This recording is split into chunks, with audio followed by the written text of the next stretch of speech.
Hello and good evening to you all, and welcome back to the Arsenal Women's Chat Show, where we will be discussing tonight about the dreadful North London derby at the weekend, and obviously reviewing the Real Madrid game tomorrow at Meadow Park.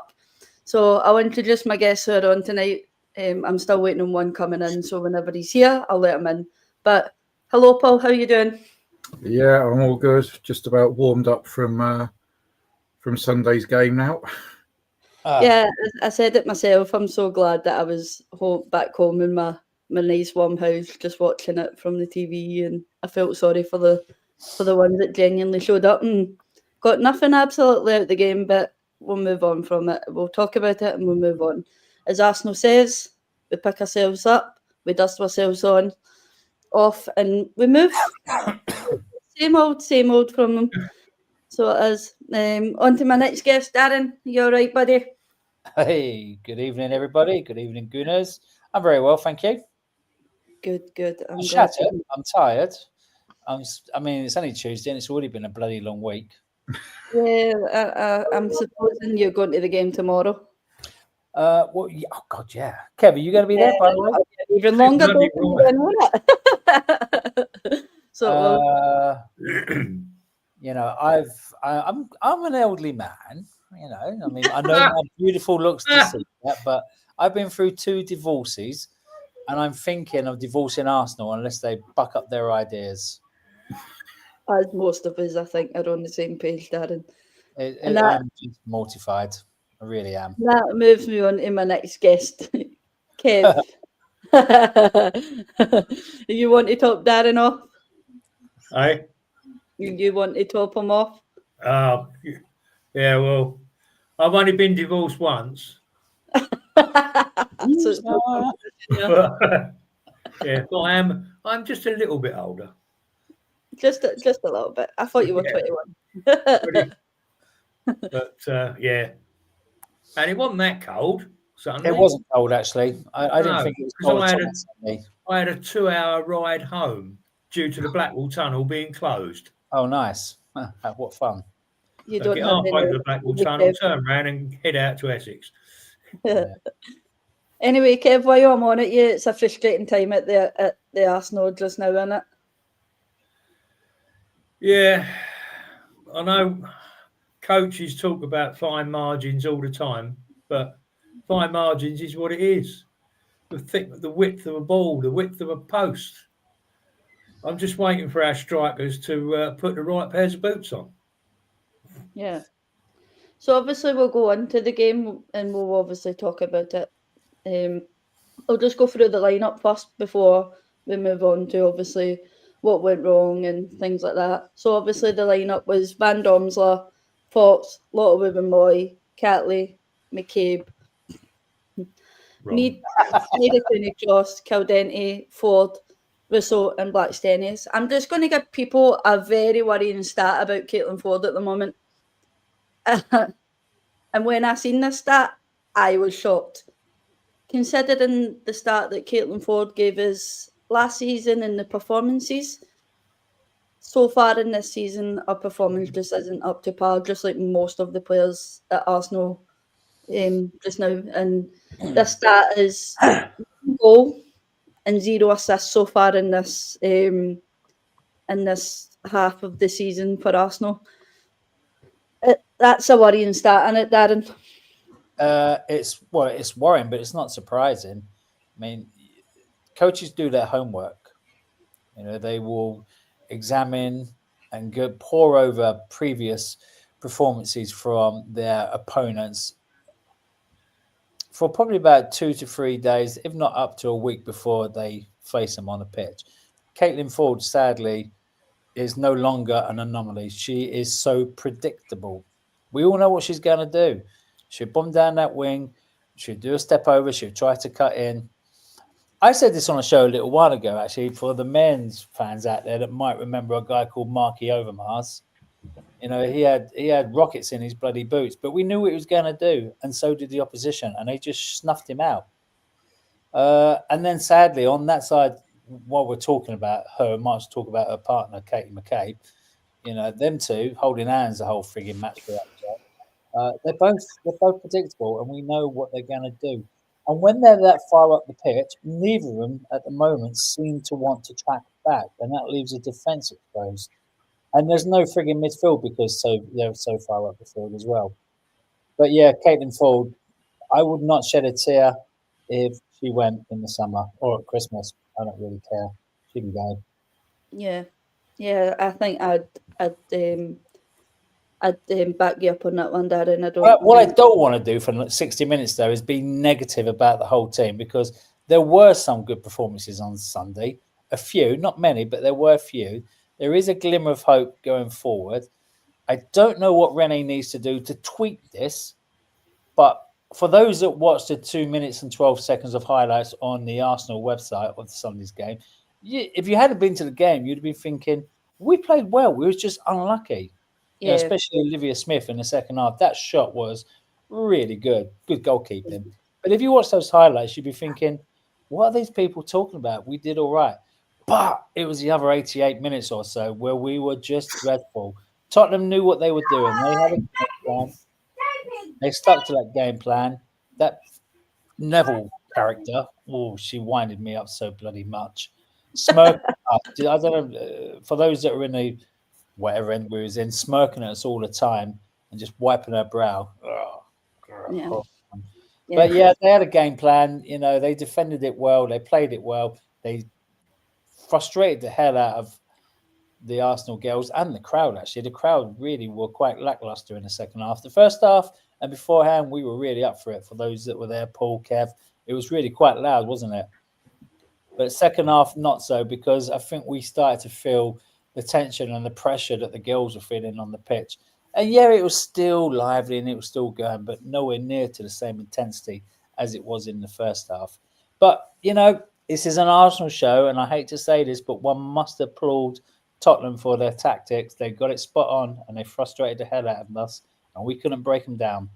That's the key to what Rennie needs to find, because other teams, lower placed teams, lower league teams as such, are always, this is not a secret. They've been doing it forever and a day. They will put in that low block or that mid block against us. And the secret is for us to break it down. And time again, we failed to do it. Yeah. We struggle in that low block, don't we? And before obviously I move on, I'll say a few hellos in the comments. Hello, Catherine. I hope you're doing well. I know you're only listening. The better looking Wells brother is in the comments. Appreciate. I hope you're well. We have the good old. He claims he's a Chelsea fan, but he wears an Arsenal top more than he does a Chelsea top. Gav, I hope you're well. Obviously, he says that the dreadful. We know that, we've seen it, and of course, we know there was no passion at all from us. But yeah, obviously, I'll touch on a few more things and try not to be too negative. There is a couple of positives in there, but I can only do what I'm obviously. And this is the team. Gav is bloody giving us lots of shit at the moment. This is the same team that showed Chelsea how to play football at the second half of the Emirates, and we were so unlucky not to win that. Yeah, then we got them, a frigging shit team, and they turned us into shit as well. We're better than this. Yeah. So obviously the stats for the game were 45%. Possession to Spurs, 55% to Arsenal, as you touched on, Darren. If you look at the stats, you would think Arsenal had a brilliant game, but of course when you're watching that, or if you're in the stands, it's not very good. But it was Spurs 4 shots to Arsenal's 13, 2 on target to Arsenal's 4, 8 touches in the opposition box to Arsenal's 41. Paul, those stats, as Darren says, looking at those stats, Arsenal should have really went on to win that game, shouldn't have?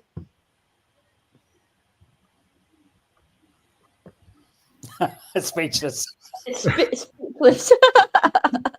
The stats speak for themselves that we should have won it, but it was very frustrating. And you watched in that second half when Olivia Smith kept running down the wing, and she was looking in what she could do with the ball, and there was either Russo or Stina in the box, and everyone else was hovering outside the box. So she had a choice to make. Do I cross it in and hope to get on someone's head, but there's 6 or 7 Spurs defenders around them, or do I pass it back?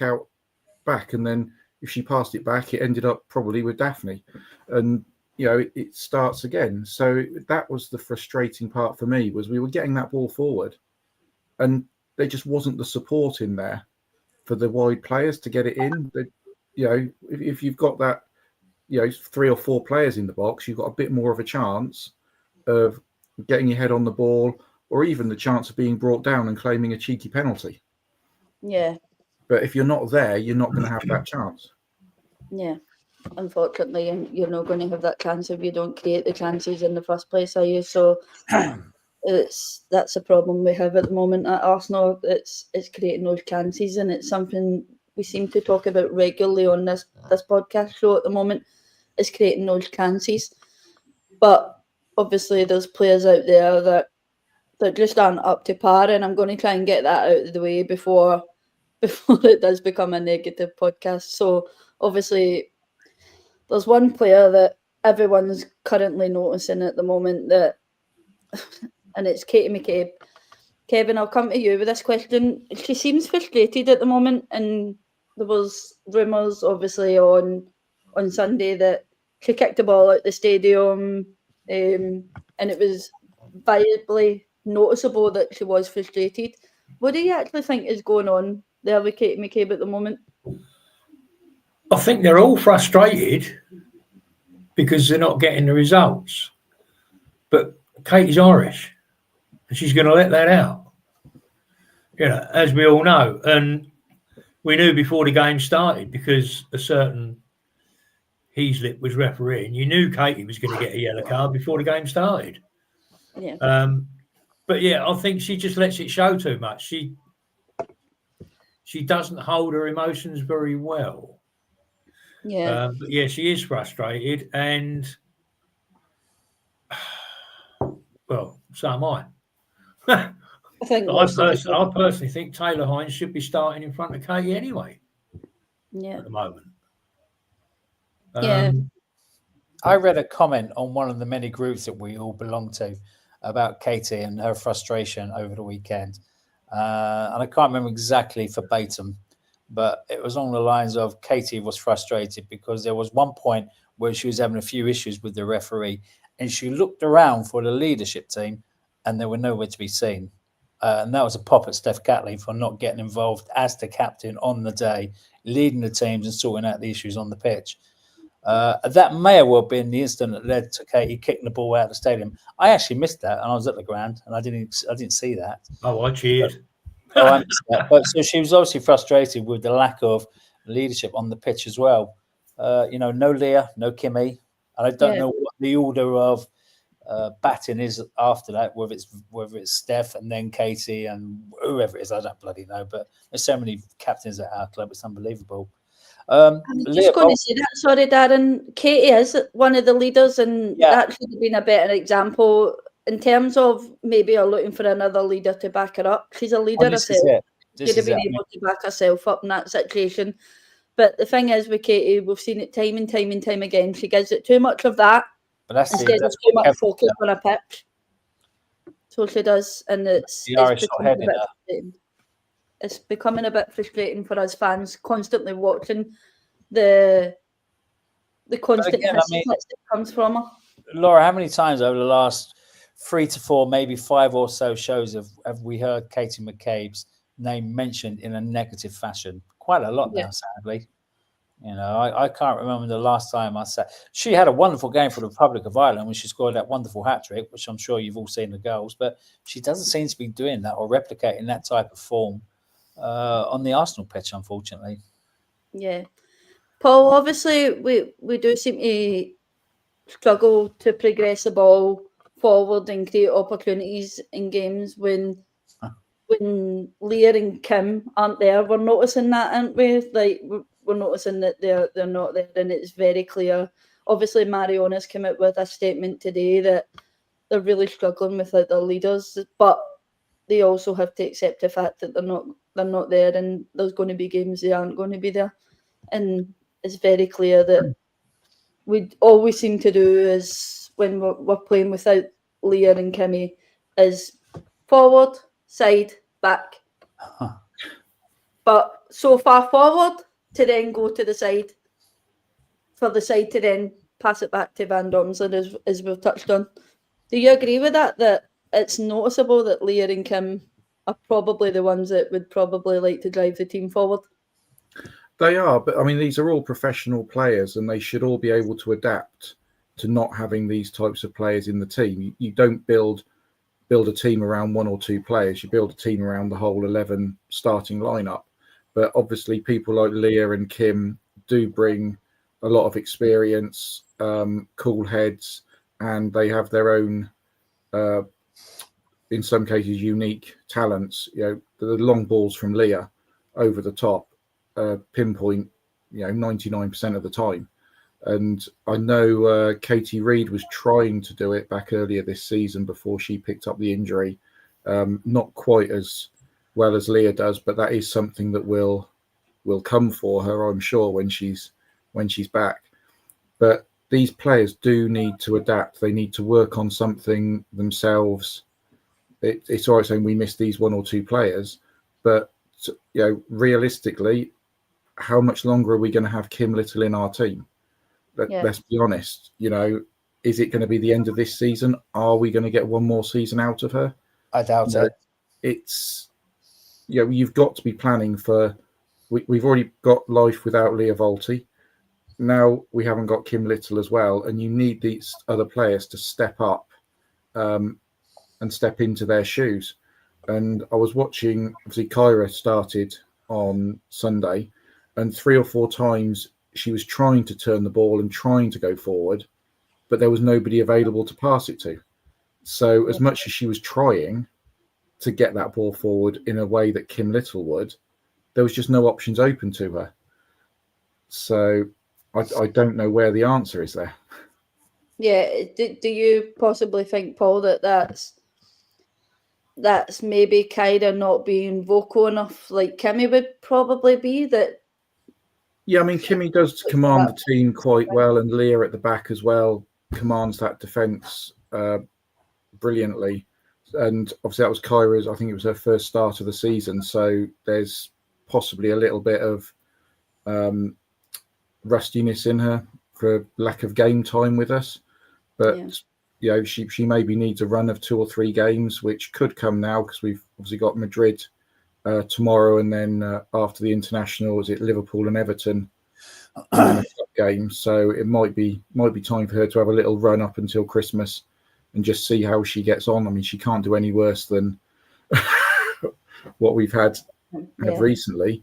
But then you also look at other players that we've let go. I mean, Freya Godfrey, for example, out on the wing, and we let her go in the summer. She's just had her first international call up after playing really well for London City. So it's not just the players we've got that need to step up. The coaching staff and the people at the club need to look at the talent that we've got coming through and not just sell them on or release them or whatever, just because you've got a household favourite that starts every week. I suppose, obviously, I'll obviously touch on a little bit. Obviously, the video, I don't know, everybody's seen it in between here and the chat, that Leah's obviously back in full training, but obviously there's still a timeline on when she's going to be back. But Kevin, that's got to be a positive sign that we're seeing Leah back in full training, hasn't it? Yeah, and I'm hoping she'll be back for the Liverpool game. It's going to be touch and go, but it's probably going to be down to the staff to hold her back, because she'll be chomping at the bit to get back as soon as possible. And she would take a chance. Having said that, I mean, yeah, we're desperate for it to have her back, but we're desperate to have her back for the rest of the season, not for a couple of weeks. Yeah. I did know something. Russo had a heavy strapping on her knee Sunday. So I think players are taking chances. Yeah, as is Chloe Kelly as well. Like, I think Chloe Kelly's possibly only running on 75% fitness at the moment. And Renee seems to think she's fully fit. yeah, well, obviously, as we've seen today, the England call-up, that obviously now makes me question, is Chloe Kelly fully fit or is she not? That's a question I have over that situation, because as many people seen last night, obviously the Mr. Arsenal podcast was in the Highbury chat last night, giving it she shouldn't be running from Baller League to she should be focusing solely on a game. Like, unfortunately, these players have a life outside of football, and unfortunately that's the thing she chose to do. But yeah, it's a question mark over that, isn't it, with Chloe Kelly? She's fully fit. And if she's not. Everybody's entitled to their opinion, of course they are, but I think that's a rather mute point. You can't criticise Chloe Kelly for having, should we call it, a social activity outside of work? I mean, it's not exactly, it's not strenuous, is it? Stood on a bloody touchline, I should say. So I don't agree with that one. But again, I'm not going to criticise other people for what they want to say. But I have seen that Chloe Kelly has been, getting a little bit of negative criticism over the last day or two. It's not her fault she only come on for 3 bloody minutes. That if she's fully fit, then Renee, what the friggin' hell are you doing? One of the best game changers in the English game, I should say.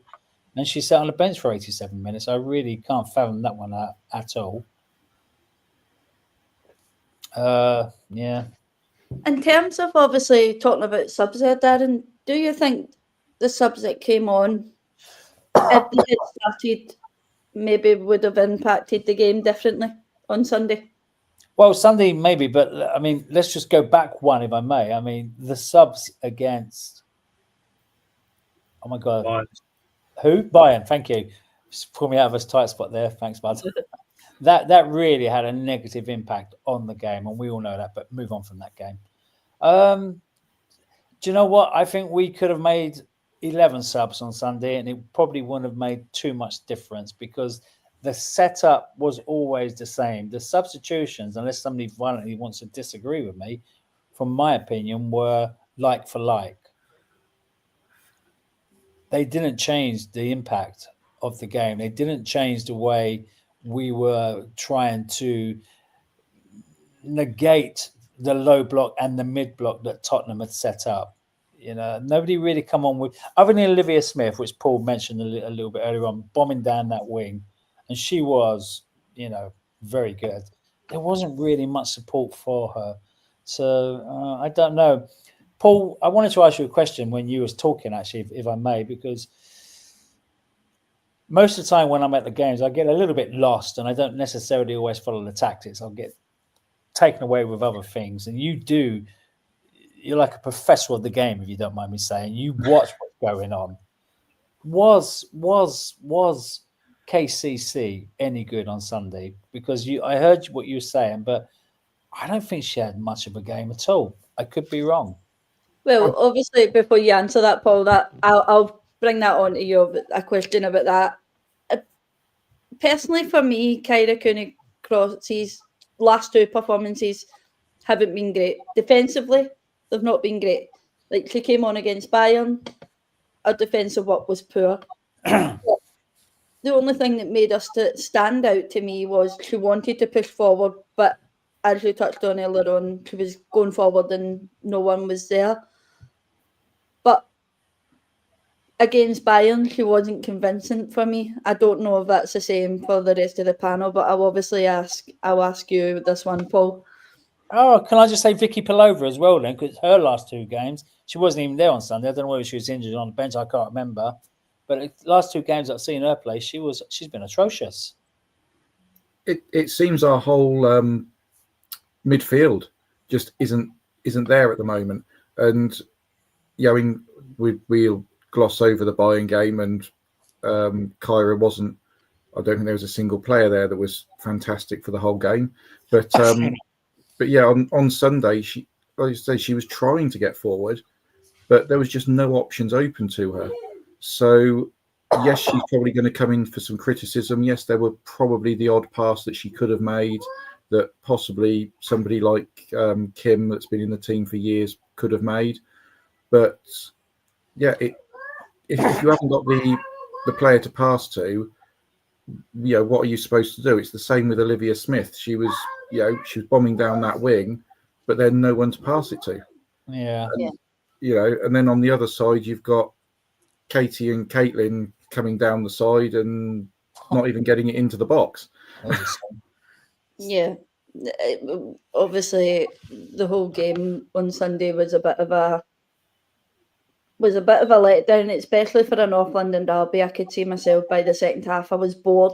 Like a North London derby, you're supposed to be excited for it, and of course, the last run of games for Arsenal have been terrible. Obviously, not so much the Chelsea game. I thought we were fantastic at the Chelsea game, especially in the second half. But again, that still leaves a question mark over. Kevin, I'll come to you about this one. That still leaves a question mark over Renee. So do we think Renee is to blame, or is there just some lack of player commitment, especially the ones that we saw under Jonas Eidevall?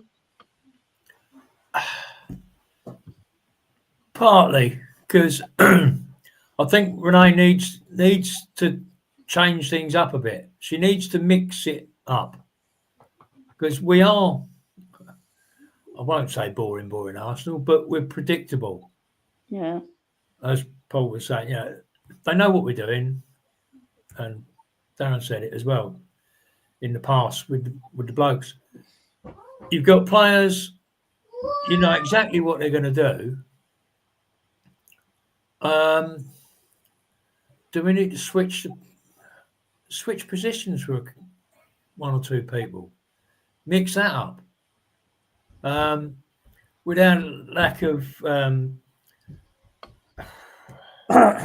penetration, let's say. I mean, I've been hammering on about it all season long about attacking the box, and we're still not doing it. We did it in short bursts against Chelsea second half, against Bayern first half.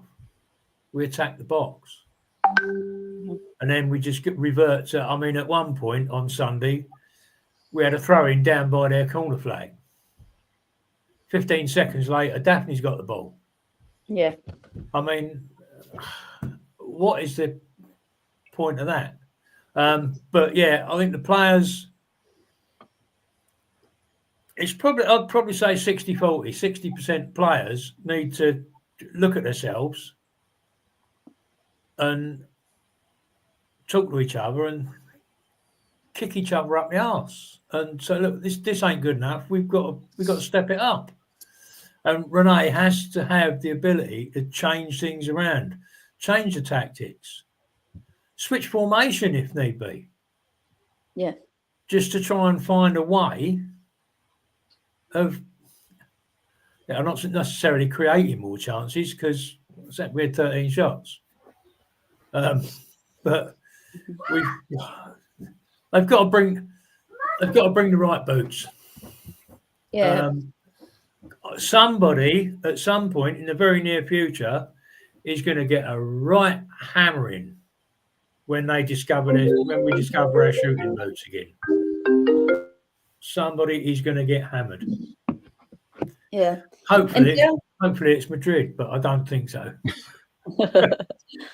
In terms of, obviously, Darren, I'll come to you with this question. In terms of the lineup on Sunday, the one thing that didn't worry me was the lineup. The one thing that worried me was the bench. Now, I looked at our bench and I thought, that's awful. That bit, if we are struggling in this game with the 11 that's on the pitch, that bench is going to do nothing for us in terms of changing the game. I don't know if anybody else felt that way, but that's the way I felt. In terms of Lotte Wubben-Moy or Steph Catley, if one of them went down injured, I certainly wasn't wanting Laia Kadina coming on a pitch. And I know many people have said, oh, but why is Cody not starting? Why is Cody not starting? Well, let's go back to the pre-season game against Spurs. And for most of their goals, there's one person I could tell you that was at fault, and I definitely didn't want her near that pitch on Sunday, and it was Cody in defence. In terms of Frida Manham, I don't think she's up to par. We get glimpses of Frida and we think there's a fantastic player there, but she doesn't give us it every single game. And I am looking for these players to give us it all every single game, and they're not doing it at the moment. Vicky Palova's not doing it. Kyra Cooney-Cross, I can't really blame in terms of I don't think she's been impressive the last 2 games.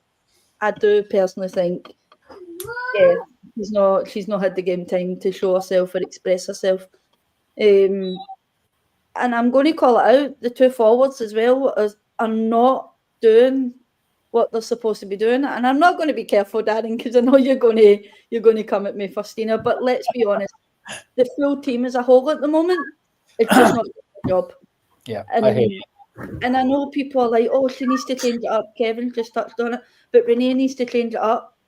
And it's a question. With what though? Who's she changing it up with? The bench is weak, like you said, and with so many injuries at the moment.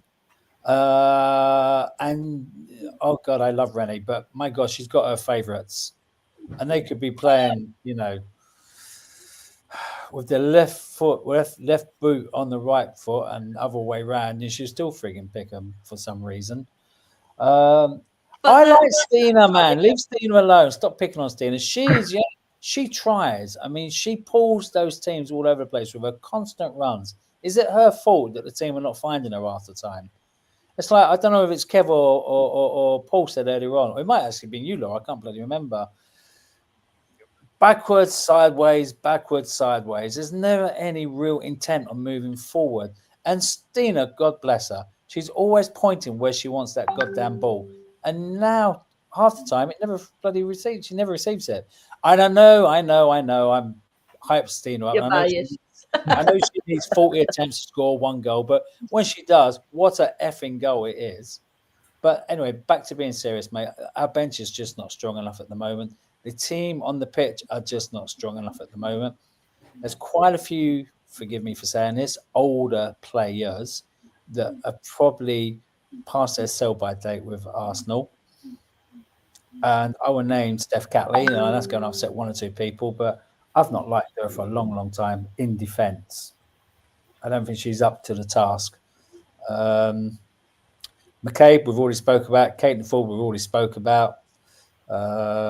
Meadow, a couple. Was it the Chelsea game? She was electric, and we all thought, here we are, we got our Meadow back, and then we need to have a somewhat of investment. And forgive me if I say, but I don't know whether anybody see a link that went on to, again, one of the groups the other day. It was a link to Instagram that was showing all the possible targets that we could go for in the summer. Did you see it, Laura? Yeah, it was Sockadonna that put it up. Seriously, mate, I was getting Stanley and stuff was on it. I was getting so excited looking at some of those names. I'd die for some of those to play in the red and white. Die for some of those to play in the red and white. But yes, Chris Russo is amazing. Sorry, I know she's your favourite. There's a lot of shout also. Unfortunately, the Claire Wheatley out gang of, raised. Yeah, I was just going to touch on that one now. Listen, our show on Friday or next Monday, whenever we do it, and there it comes. We were going to be talking about what a wonderful performance we put in tomorrow night against Real Madrid, because we're going to smash them 6-0 or something like that. But that just papers over the cracks, okay? Yeah. We have a problem here at Arsenal that's been going on for maybe 2, 3, maybe even more seasons. I'm not entirely sure. We won the Champions League by a fluke. I said it, by a fluke. We were lucky to win that game. If the real Barcelona turned up, they would have wiped our asses. We won it. Congratulations. Come on, the Arsenal. But, we didn't really get tested by Barcelona on that game. I don't think. I know a lot of people are going to shoot me down in flames to that one, but I know also one or two people that I was speaking to in the pub on Sunday would pat me on the back and say, "Well done for having the courage to say it. It was a frigging fluke." I've said it myself, Darren. I said it myself on the watch along the other day. I said that that was a fluke for us. That it really was. It was a wonderful fluke, and it will stay in the memory for a long, long, long time. But we have a problem that we need to solve. Is Claire Wheatley the answer? I don't know. Is Renee the answer? I frigging hope so. We most certainly shouldn't be clamoring for her to leave the club. Give her some time. Give her another season, another 2 seasons at least. If she's got the mettle, it will come forward. Or is she just Jonasy's stooge? Yeah. Don't know. We'll find out. Unfortunately, I think, if we could, if you compare it to the Arsenal men's team a few years ago, yes, mate. You had Mikel Arteta came in halfway through the season, and in his first year he won the FA Cup. And after that, he had a massive clear out of players. And if they didn't want to play at the club, he just got rid of them. I mean, was it a couple of them we were still paying part of their wages for like 2 or 3 years just to get rid of them? And is that the sort of conversation that she needs to be having now with these players? Look, if you don't want to be here, then just tell us and we'll ship you off and we'll get someone else in. Yeah. But she needs to be ruthless with those players. And, if they don't want to be here, then, just get rid of them. And can I say, Paul, as a footnote, that's perfect in reply to what Catherine 4580 says, 08, sorry. I don't think we can expect... Oh, thank you. There it is. We need to let one try and get their tactics out to the players. She hasn't got the players, I don't think. She needs a fresh bunch. You can't change all 11, I get that, but we've got a nucleus of a really good squad there. There's some young players and there's some experienced players, but there's some also over-the-hill players that are just collecting a paycheck at the end of each month, as far as I'm concerned. They need to be let go. We need to get some new blood in. Next season might be a painful one again while they bed in. But, 27, 28, that could be our season. But at the moment, we're just treading water and just accepting the crap that they're putting out on the pitch every single week. And we deserve better. Off the pitch, Arsenal are fantastic. 56,000 at Chelsea, 60,000 sellouts the season before. We're massive. Everywhere we go, we sell out. There was a record attendance at Brisbane Lane on Sunday because of the Arsenal. It was only 7,000. I don't know how many Arsenal fans were there, but it was a record attendance for a WSL Tottenham game because of the Arsenal. And we've seen it time and time again. We deserve better than this. We really do. Yeah. Obviously, Kevin, I'll let you chime in this one, but obviously James has said Renee is the third manager we've had now with the largest chunk of this team of players that need to be moved on, basically, that are up the game. I think as an Arsenal fan over the last few seasons, seeing Steph Catley get a new contract, Caitlin Ford get a new contract, Kate McCabe get a new contract, even Leah Williamson getting a new contract, Beth Mead getting a new contract. These are all players, if you look back in the Joe Montemuro era, that were there.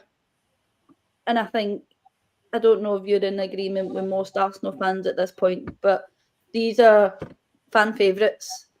But those fan favourites are the ones that I feel are holding the team back and need to be moved on from.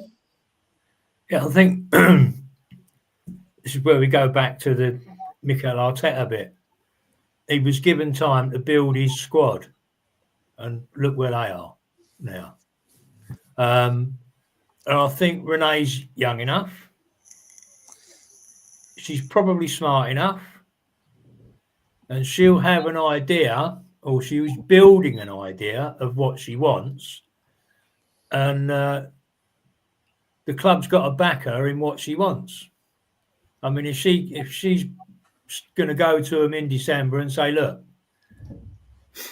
that's the player I need in January. These are a couple of players I need in January. They need to back her and let her build her team with her identity to take us on and get us back where we belong, which is at the top. We haven't got a God-given right to be there. We've got to bloody work for it. But give it a chance and back her and try and get us back there. Yeah.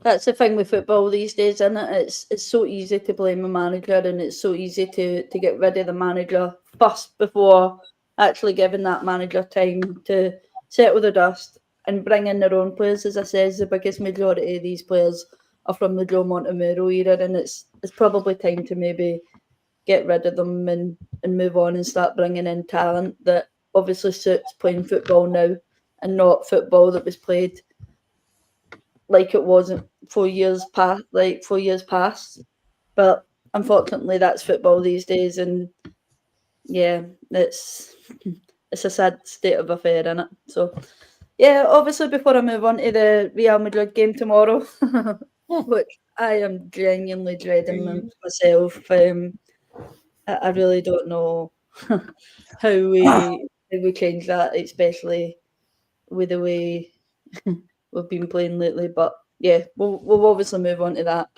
Just one more positive though about the Spurs game. The pie was really nice. Oh, time out. Shall I do that? Shall I get on and get all your positives before I move on and maybe have a wee bit of an happy ending to the North London derby? Paul, I couldn't even cut my pie. It was that frigging rock hard. The pie with the mash and the liqueur around it was the chicken balti was really good. No, okay, all right, fair enough. I took your word for the pie and mash, and I went for it. I was disappointed, to say the least. No, Darren was supposed to be ending that part of the show on a high, not a low. On a high.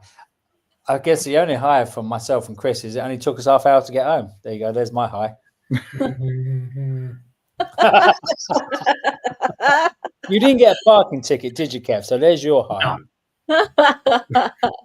Not this time round, I didn't. Stina behaved. Anyway, I'll move on to the Real Madrid North London derby, over and done. As the Arsenal says, we move. But as long as the players come over and give you a clap and thank you for coming and put a lovely wee post up on Instagram to make sure you were happy that they heard you and blah, blah, blah, yada, yada. I'm sick of hearing it myself to this point. I've turned my hearing aids off. So, yeah. So, obviously, the Madrid game, Paul, tomorrow, what do you want to see changed getting into this game?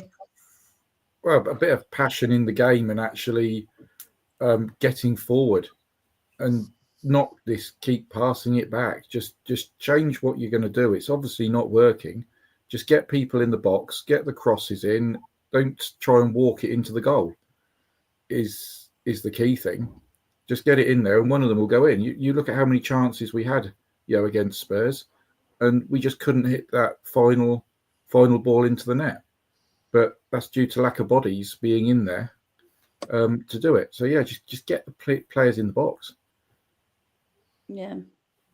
Obviously, Darren, given that a loss for us and a win for Valerenga could put us in the 12th spot, and obviously again, that means playoffs for us. That is a worrying position for the defending champions to be in, isn't it? Yeah, I mean, there's no other result tomorrow that's going to be good enough for us than a win, particularly if we want to progress. And what do you call that Belgian team? Is it Leuven, however you pronounce it? Leuven. I mean, even they're above us at the moment. And I was expecting to go to Belgium next month, and watch an absolute whitewash. Not even sure that's going to happen now. It's worrying times. Some people will be better at the stats, but when was the last time the defending champions didn't get through to either the knockout stages or the quarterfinals? It's probably quite some time ago, particularly if you think it's all the Barças and the Lyon and other teams like that are serial winners. It's a worrying stat for us. I'm like Paul, we need to come out tomorrow. I don't know what the lineup's going to be. I don't even want to guess what the lineup's going to be, but what we can say, it's going to be full of favourites as usual. But they just need to play with a bit of pride, a bit of passion. Look down and see what's there. Yeah. It's the badge. And underneath that badge is a heart. and that heart should be beating fully for Arsenal tomorrow night, and they should run their frigging socks off and give the fans something to cheer about as well, okay? Because we're all in it together, so we keep being told. It's not only about what happens on the pitch, it happens what off the pitch. And if they keep going the way they're going at the moment, they're going to start losing all those casual fans as well. And suddenly, you're down to the diehards. And so we're getting like 4,000 or 5,000 people at the Emirates for every single game, because the casuals are going to think, I'm not wasting my money on this. Why would I want to do that? I don't know what the lineup's going to be tomorrow, but do we want to predict it, Laura, at this stage, or do you want to leave that for a bit later? That leads on to my next question. Okay. So it does. So my next question, obviously, Kevin, is Darren just touched on it. She has her favourites, but to me, if she has her favourites, are proven that those favourites have benefited Arsenal in terms of obviously team selection, which has been clear, i.e. Leah, i.e. Kim, and so on. But tomorrow, what lineup would you like to see us through the game? Well, the problem in the back four is it almost picks itself because of the lack of centre backs. Good point. But I would definitely like to see Taylor starting on the left. You can't drop Foxy, unfortunately. We're going to run her into the ground. And if she doesn't get injured before much longer, I don't know, because she runs her socks off every game. And I don't know where she gets the energy from. Yeah. But yeah, I'd definitely like to see Olivia Smith start. And I'd like her to be told, go out there, go for it. And if you run out of steam, then bring Meadow on in the second half. But go out there and try and get the job done. And if Liv Smith is flying down the bloody wing and getting into the positions to cross the ball, as we've been going on about all season long, attack the box, get that across there, even if she hammers it across low. Own goal's a good one. I don't care. Get that deflection off a defender. Who gives a shit? But yeah, again, left wing. Start Chloe. Just give her a go. Give her a start. And if it don't work, then fall back to your favourites. I'd like to know who our favourites are, Darren, if you can point them out, because I don't think we've had the same starting 11 since the season has started. So I don't, I don't agree with you in that favourite thing. I'm sorry, Darren, but I was just trying to be clever. Do you see Alessia Russo and Stina Blackstenius starting tomorrow? Yes, I do. Sorry, was that to me? To anyone that wants to answer it, if he's Well, I already do personally. on that one. I can't see them changing the front two at the moment. Kelly Smith, mid centre, I don't know. I mean, we're not really blessed there, are we? Is Palova injured? Was she on the bench against Tottenham? Does anybody know? Just didn't make it on the pitch? I don't know. Yeah, Becky Palova was on the bench for. She was. I mean, having listened to what Professor Paul said about KCC, maybe give her another start. Maybe it is just the minutes she needs. She's not a crap player. Let's be honest about this. As George would say, let's get it right. She is not a shit player. She's a good player. You wouldn't be an Australian international player at that age and have played so many games if you were mediocre. She's a very good player. Maybe she just needs the minute and a bit of structure around her. Maybe she wears the cross a little bit too heavy, trying to be the new Kim Little.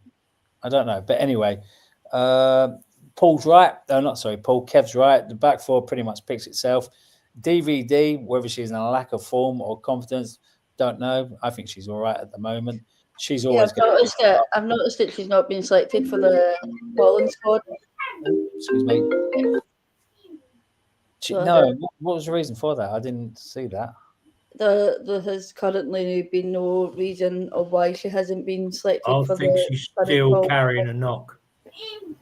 I noticed that she was heavily strapped back under the knee again, under her sock on Sunday.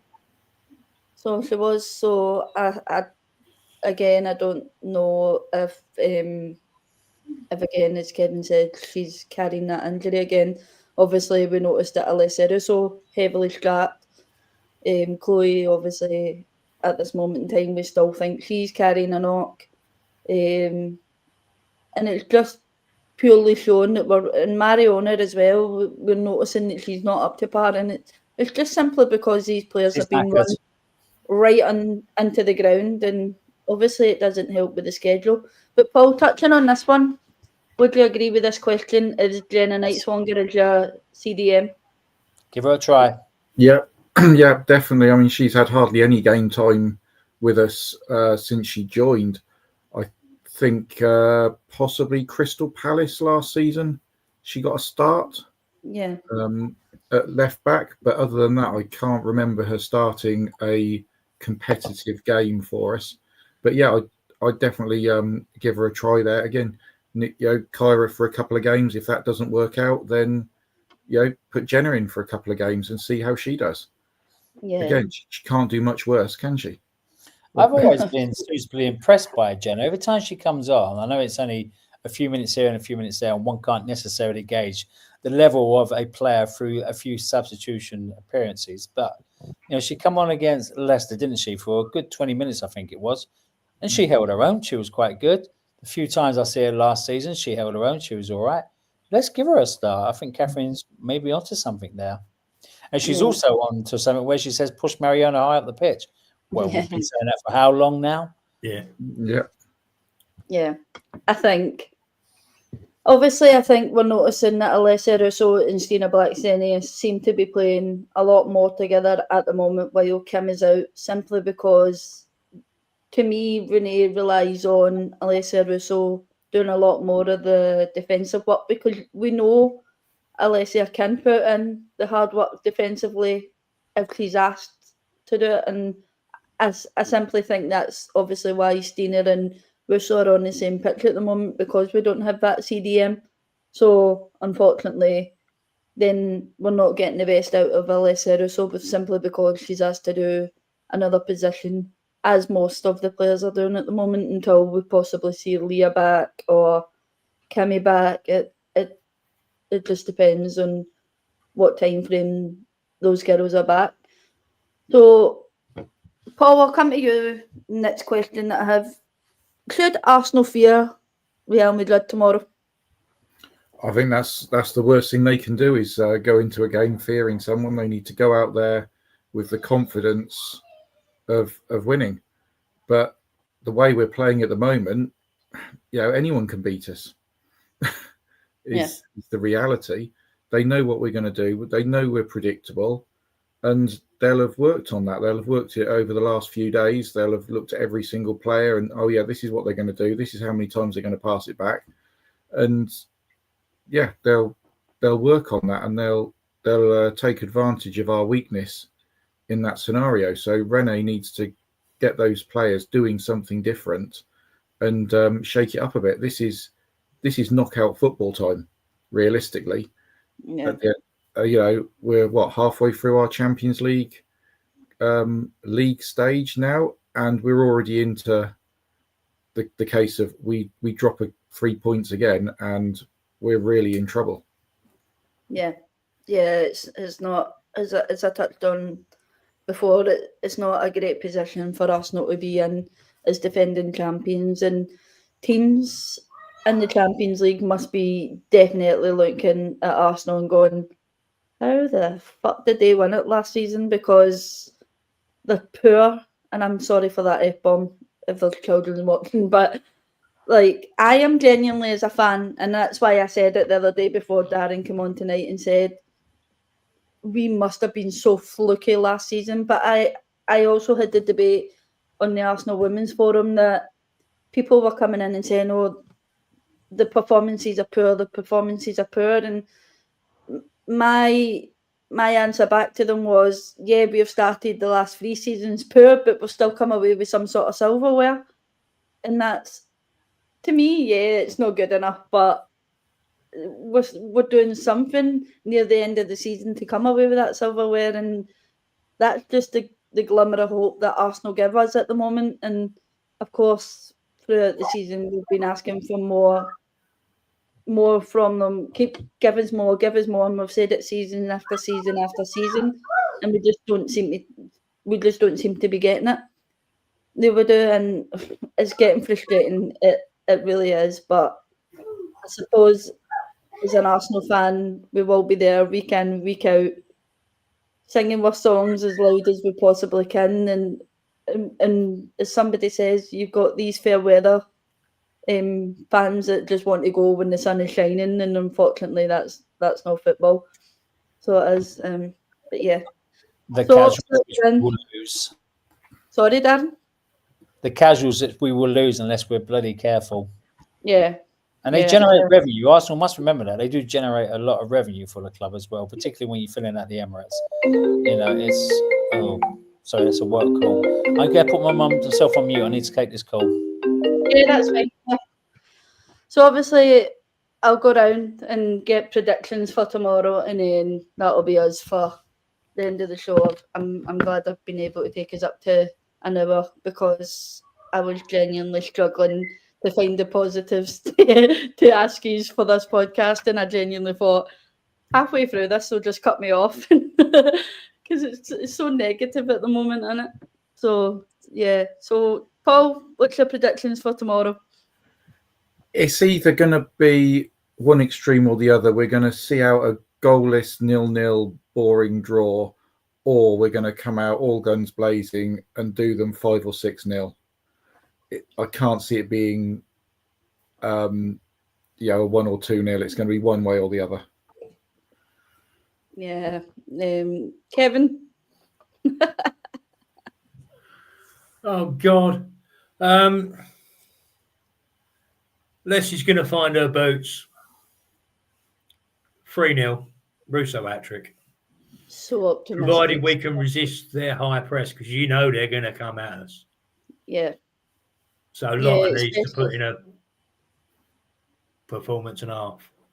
Especially with Linda Caicedo, I think Mariona touched on that today in the press conference. That's one we have to watch. Caroline Weir, we have to be careful of as well. We know what she can be like, even though she's shit for Scotland when she pulls that top on. But for some weird reason, when it comes to the big games, Caroline Weir seems to pop up. Darren, what's your score predictions for tomorrow?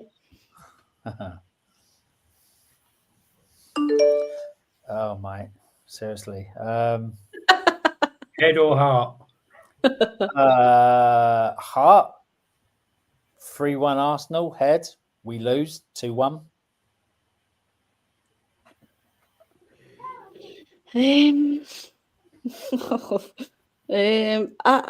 I don't know, to be honest with you, about my one.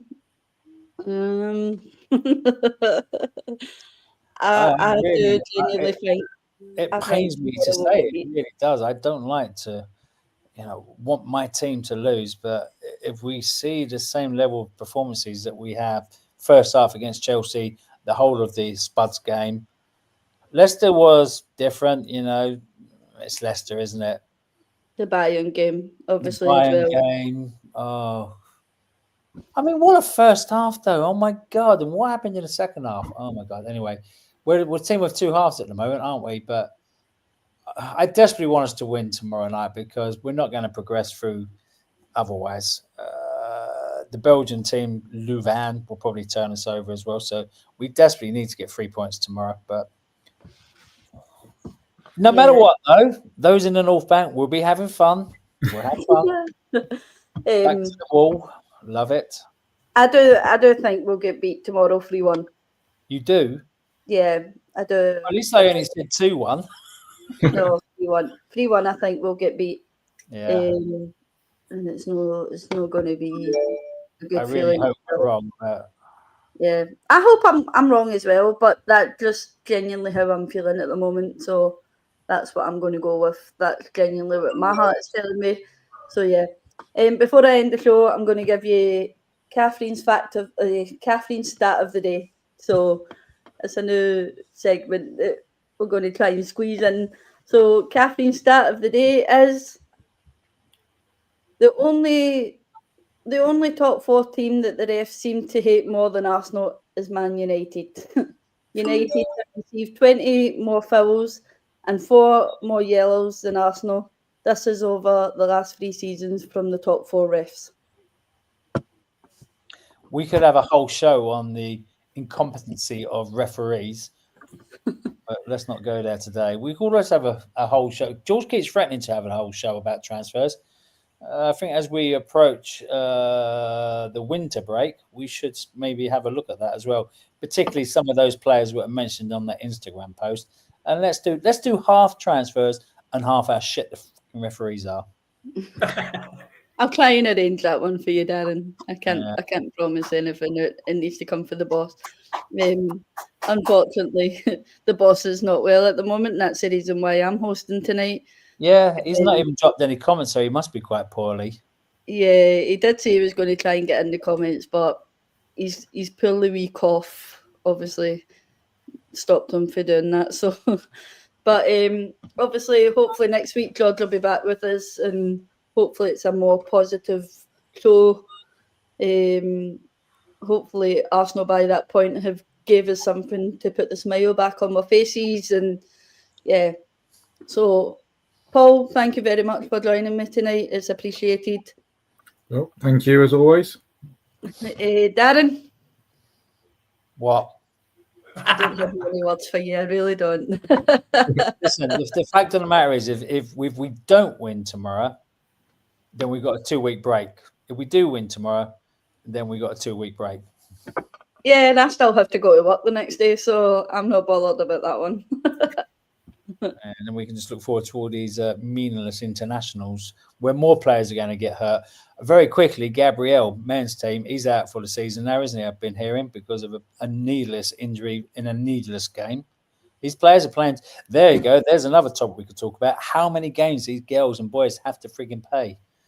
Sorry. Talk about the boss 3 times and he comes into the chat. Well, we're about to go, George. You're too late, mate. But thank you for having me. It's a pleasure. I do appreciate you coming on. You're some man, so yeah, you. I don't know whether it's a compliment or not. Kevin, thank you very much. I really always a pleasure, never a chore. You're a man as well, Kev, by the way, so you don't feel left out. These are all the man. Like who decides? Let's have a women's host and 3 men. That's we know our place.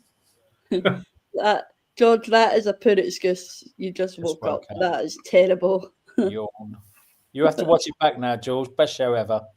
Yeah.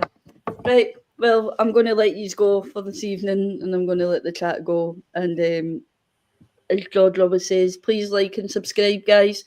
Make sure you follow along for any more shows coming up in the future, which is most likely going to be, I don't know if there's one near the end of the week, or if he's going to do one on Monday when he's back. Depends on tomorrow night's result.